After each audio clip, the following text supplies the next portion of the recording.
Hey, what's going on? Sir Blackson 97 here, back with another deck profile. Today we have the long-awaited fourth iteration of our YuGiOh deck. This is probably one of my favorite of all-time archetypes, up there with probably like Dragoonides. But this deck is absolutely a ton of fun. It's probably one of my favorites just overall in terms of card design. Definitely has some really cool effects and just sort of archetype concepts with a lot of like the flipping back and forth between light and dark monsters and their field spells. So there's a lot of really cool stuff here to enjoy. So without further ado, let's see what new engines and ideas we've injected into this deck. But before we usually get into the normal shtick of covering the extra deck and the boss monsters first, we're gonna actually have to take a detour today as our field spells will really contextualize and reinforce what the deck is all about. So we're using 3 copies of Dream of Terror, 3 copies of Dream of Joy. Honestly, 2 to 3 copies is the way to go. There are plenty of ways to recover as well, and you really don't need to use Terraforming or any other field spell searching cards, but if you feel the need to bump up consistency, by all means, feel free to expand your horizons. But let's jump right into our mirrors here, starting with Dream of Terror. Now, the shared effect between both is during the end phase, you get to banish them to activate one of their respective counterparts directly from hand or deck, which is fantastic. Again, don't need to use Terraforming. As long as you get one, you can then flip-flop back and forth between the others at will. Terror's unique effect is each time your opponent special summons a monster, burn them for 300. This is not once per turn. The only caveat is you need a dark Dream Mirror monster to then activate and resolve this effect, which is fantastic. Or more just, it applies once that dark monster is on the field. Dream Mirror of Joy.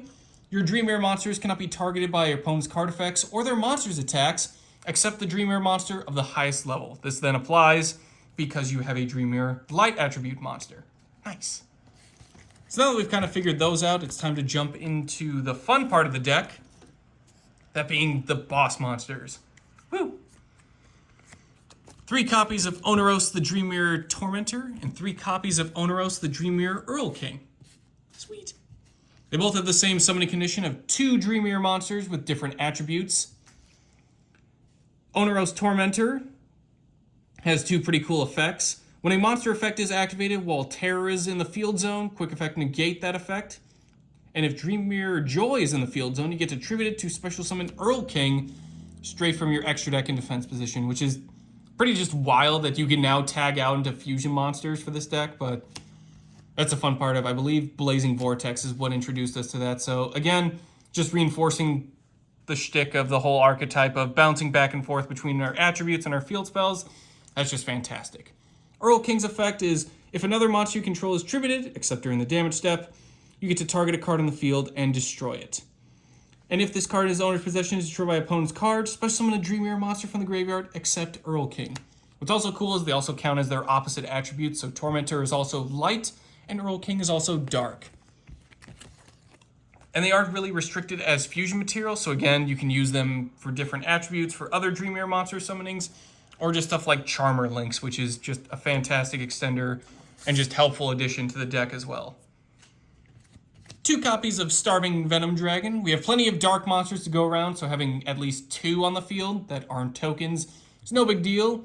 If it's fusion summoned, this card gains attack equal to 1 special summon monster your opponent controls till the end of the turn. Once per turn, target a level 5 or higher monster your opponent controls. Till the end of this turn, this card's name becomes that monster's name, and its effect is replaced with that monster's effect that you took. Also, if this fusion summon card is destroyed, destroy all special summon monsters your opponent controls. God, this thing is just terrifying. Stealing attacks, stealing effects and names, and then just turning into a Raigeki for special summon monsters is pretty hilarious. Now, this next monster is going to seem a bit confusing at first, but once we dive into our side deck, it'll make a lot more sense. So, just keep in the back of the mind that Stardust Spark Dragon is here. It's a generic level 8 synchro, once per turn, quick effect.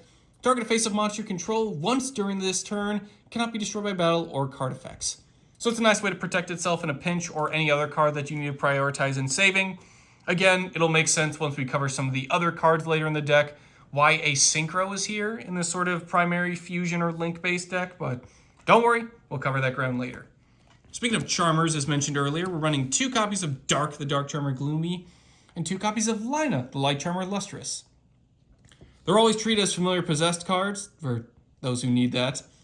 Basically, they require 2 monsters, including a monster of Dark in Dark's case, or Light in Lina's case. What's cool is you get to target a monster of their respective attributes in your opponent's graveyard and special summon them. And if this link summon card is destroyed by battle or an opponent's card effect while in the owner's monster zone, add a monster of that respective attribute with 1500 or less defense from your deck to your hand. So a lot of the stuff, especially in Dark's case, a lot of our Dreamir stuff tends to run low defense, which is pretty nice, especially with Dark, because you can search out some of the stuff like Morpheus Black Knight, which only has 1000 defense. So if you really want to get it out from the hand, that's another nice way, especially if you can't get access to your Dreamir stuff from the deck, because you know you might get Ash Blossom. Getting stuff out from the hand is also a pretty nice tool as well. Plus, it's just great extenders for running all the light and dark attribute monsters we have, especially with Bystials as well. Kind of puts our opponent in a bit of a situation where we could steal something for their graveyard, force out a Bystial so they banish that card instead of banishing our stuff. It's a pretty nice little combo there. Nightmare Unicorn, 2+ monsters with different names. If it's link summoned, discard a card to target another card on the field and shuffle it into the deck. Pretty nice. Then, if it was co-linked when this effect was activated, draw a card. It also has a pretty interesting effect while any co-linked Nightmare monsters on the field, for a normal draw in the draw phase, draw one card for each different named card among them that's co-linked instead of just drawing one. So if you have a really nice Nightmare engine going, you can get some pretty nice draw power, but for the most part, you're just making this, spinning a card back, and continuing your plays from there. And then finally, to round out our extra deck boss monsters, we have one copy of Appaloosa, Bow of the Goddess. 2+ monsters with different names. Similar to Starving Venom, can't use tokens. Can only control one Appaloosa.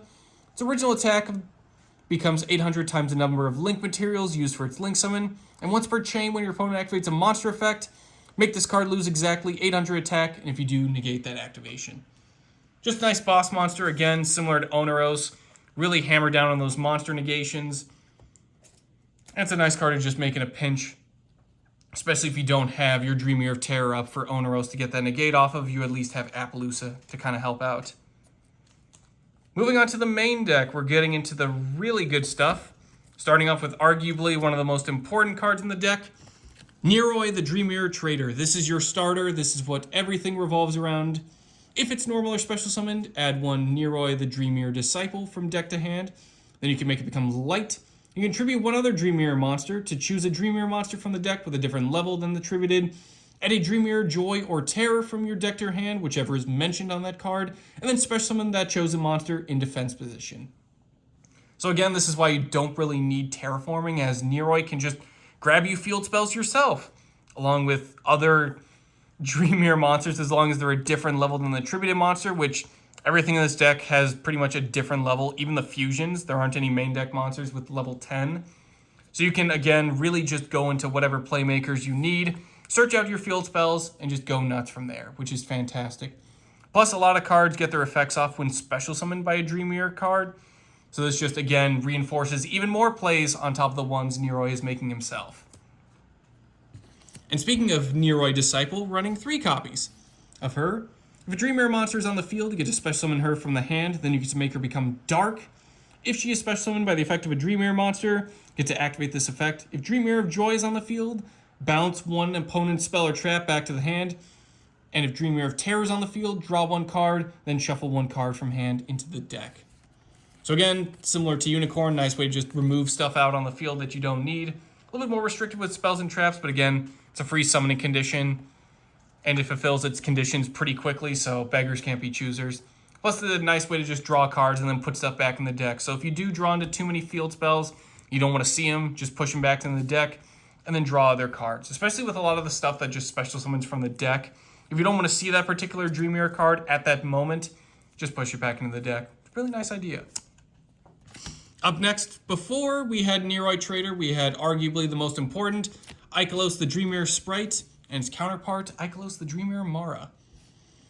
We'll start with Ikelos Sprite. If she's special summoned by the effect of a Dreamir monster, add a Dreamir card from deck to hand. That's card, so you can grab spells or traps as well, which is fantastic.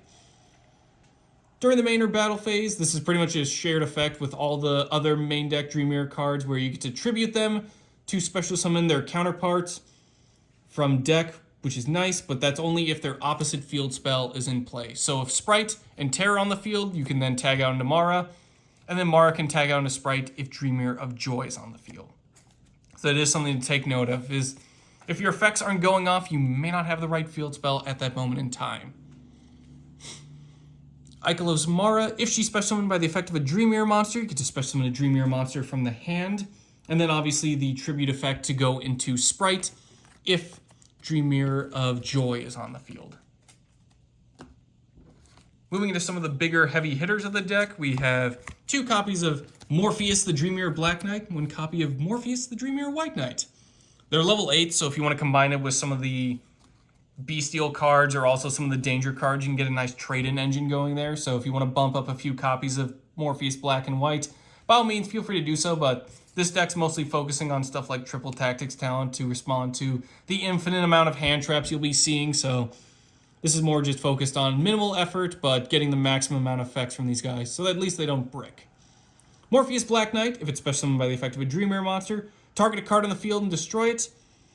Morpheus White Knight, if it's special summoned by the effect of a Dream Mirror monster, activate this effect. This card cannot be destroyed by battle or card effects this turn. Especially with 2800 defense, that's going to be a lot of effort for your opponent to get it over.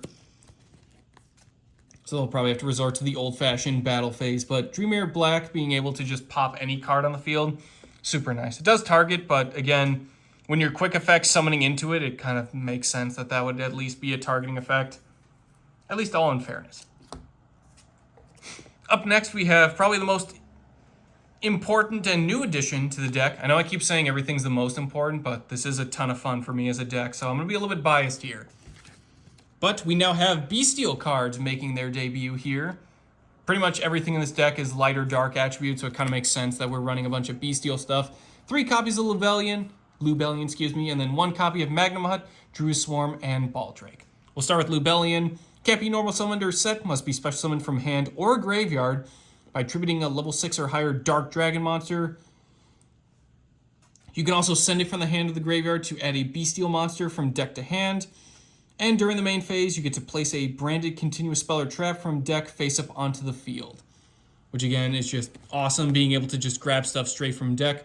Especially with some of their continuous traps or continuous spells that are really nice and have just awesome artwork, so you can really continue your plays there. And what's cool about it, special summoning from the graveyard, is it doesn't banish when it leaves the field. So if your opponent gets over a monster with 3000 defense, don't worry, you can just do it all over again. Especially nice that it searches out some of the other lesser Bystial monsters. So pretty much they all have the shared effect, at least the level 6s, where you can target 1 light or dark monster in either graveyard, banish it. If your opponent controls a monster, this becomes a quick effect to then special summon themselves from the hand. So that's super awesome. Kind of like a nice little hand trap or disruption. Again, that's kind of why I mentioned the Charmers earlier. Just in case you want to bait out your opponent's Bystials, use your Charmers, try and steal their stuff, and then make them banish their own cards, as opposed to banishing your stuff. Because we do want to recycle and reuse stuff like Neroid Trader. Don't really want to see it banished that much. That's for the field spells, and even then, it's not the end of the world if they do.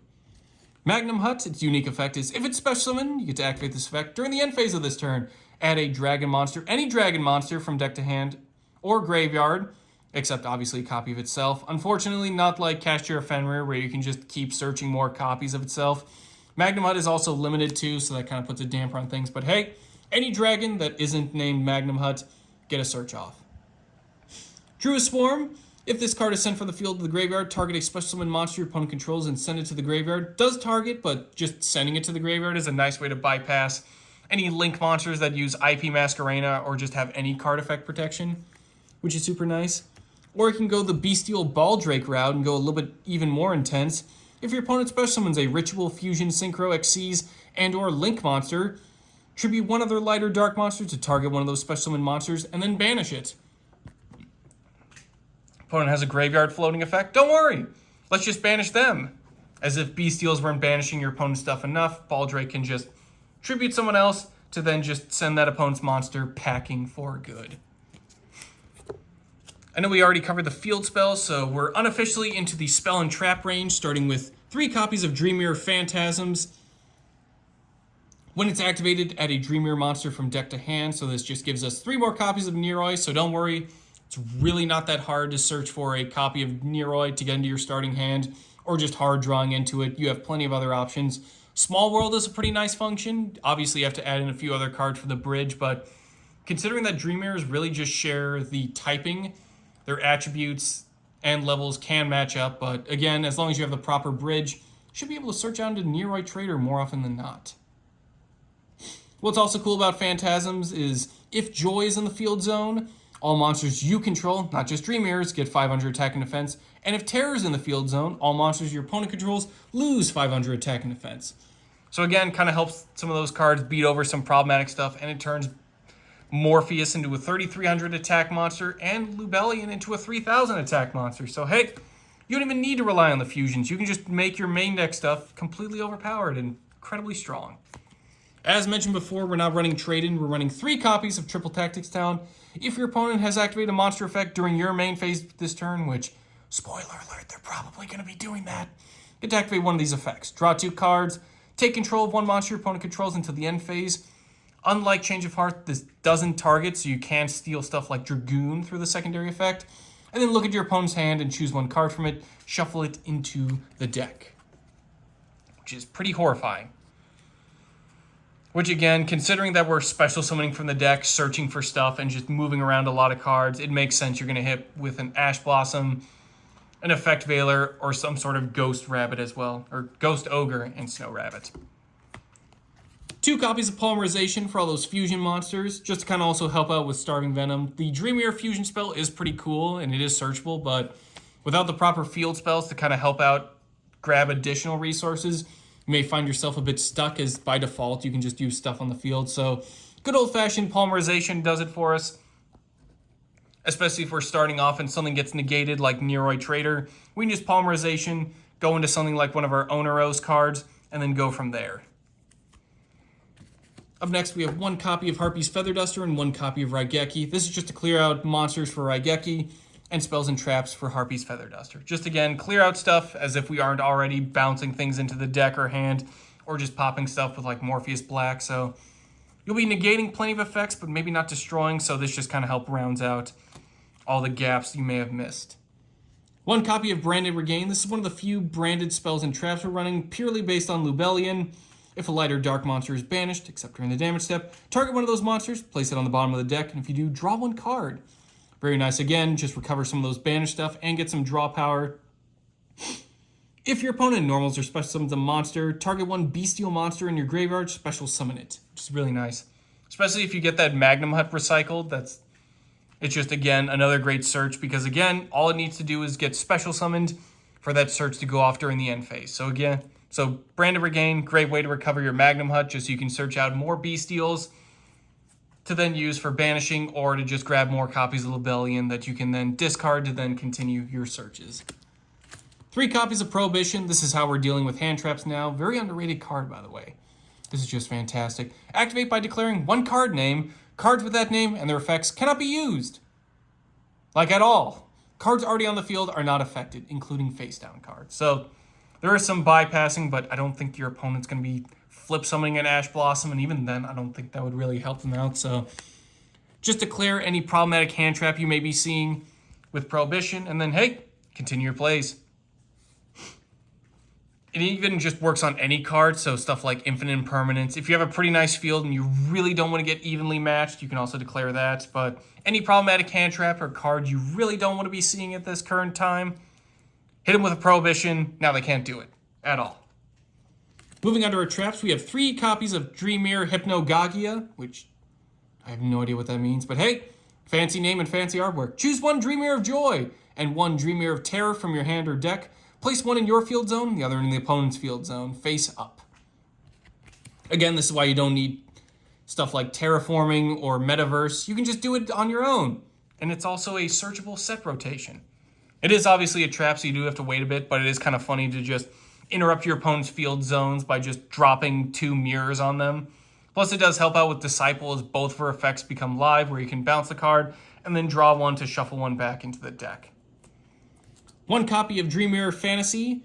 If you control a Dream Mirror monster, target 1 each of your banished Joy and Terror, shuffle them into the deck, and if you do, banish 1 card on the field. This is non-targeting, unlike the Bystials, so if you have the right setup, you can just get rid of any problematic monster, regardless of what it is. If a Dream Mirror card you control will be destroyed by battle or card effect, banish this card from the graveyard instead. Fantasy is fantastic. It recovers our field spells and pretty much takes care of the most annoying part of them, which is that they're banished when they leave, so that's a bit obnoxious there, but Fantasy is just fantastic. Being able to recover that stuff, and also the non-targeting banish is definitely a sleeper effect. Nobody really sees that coming, so 1 to 2 copies is definitely the way to go, but definitely want to max out on Hypnagogia just so you're always seeing a mirror being placed somewhere at some time. And then finally, to round out the main deck, we have 1 copy of Branded Beast. They're all dragons, so I guess Branded Dragon would be the more correct term, but we're nitpicking here. Once per turn during the main phase, if you control a Bystial monster, tribute a dragon monster to then target and destroy a card your opponent controls. During the end phase, target a branded continuous spell or trap in the graveyard, place it face up on the field. Ah yes, we also circumvent Lubellion's biggest Achilles heel, which is, what if my branded spells and traps aren't in the deck? Well, Beast comes in handy in that he can just recover stuff from the graveyard for you. Definitely handy there. You can bump up a few more copies of Beast for sure, maybe 2 of, but I feel 1 is pretty nice. Again, just gives you more disruption, and what's nice is since stuff like Appaloosa or Oneros Tormentor aren't destroying, they're just negating, you can also use stuff like Branded Beast to really just clear out any of those problematic cards as well. Moving on to the side deck. It's the most important part today, and don't worry, we're going to cover Stardust Spark Dragon. We're almost there. Just got to do a quick detour first to cover White Dragon Wyverburster and Black Dragon Cola Serpent. Can't be normal summoned or set. Wyverburster needs you to banish a dark monster from the graveyard, so he special summons from the hand. And Cola Serpent banishes a light monster from the graveyard, in his case. If they're sent from the field to the graveyard, Wyverburster searches Cola Serpent, and Cola Serpent searches Wyverburster. So they both play off each other. Really nice cards to have. Again, just gets you to those Link Charmers or just helps you Link climb. Or if you have like a rank 4 engine and a few other level 4s floating around, you can go about it that way as well. Plus, combined with some of the level 6 Bystials, you can make like Dark Angel, which is pretty nice. Alright, I know we usually cover monsters as well, but this is the part of the deck where we really show off the other engine we're using.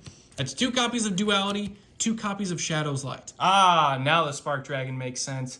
See, that Starving Venom came in handy for something else besides blowing up my opponent's field, and also just make Spark Dragon.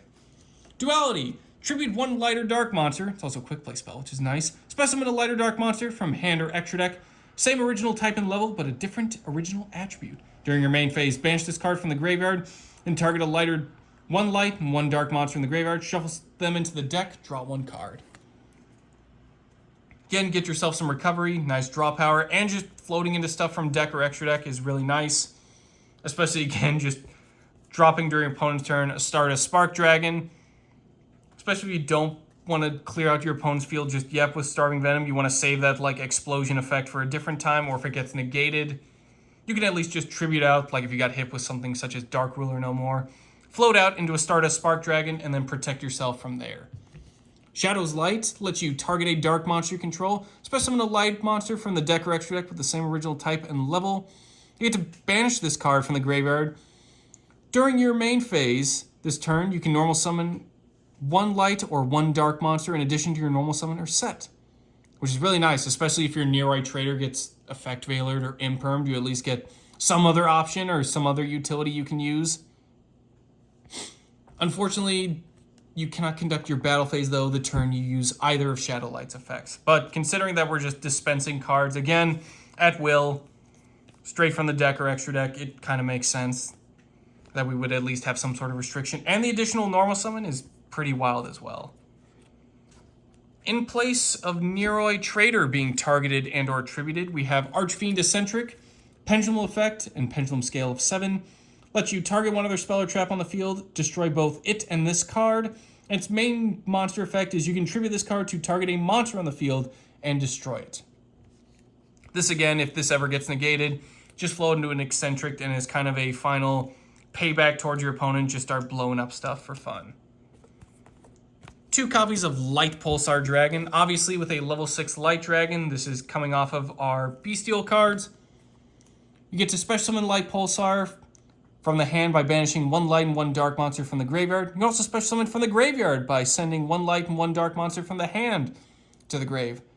When this card is sent from field to graveyard, target 1 level 5 or higher dark dragon monster in the graveyard and special summon it. So again, kind of has unintentional synergy with Bystials, just being able to send stuff to the graveyard so it can special summon, or banish it so you can special summon it from the hand, and then also being able to float into your other stuff again, such as Magnum Hut to get that search off during the end phase.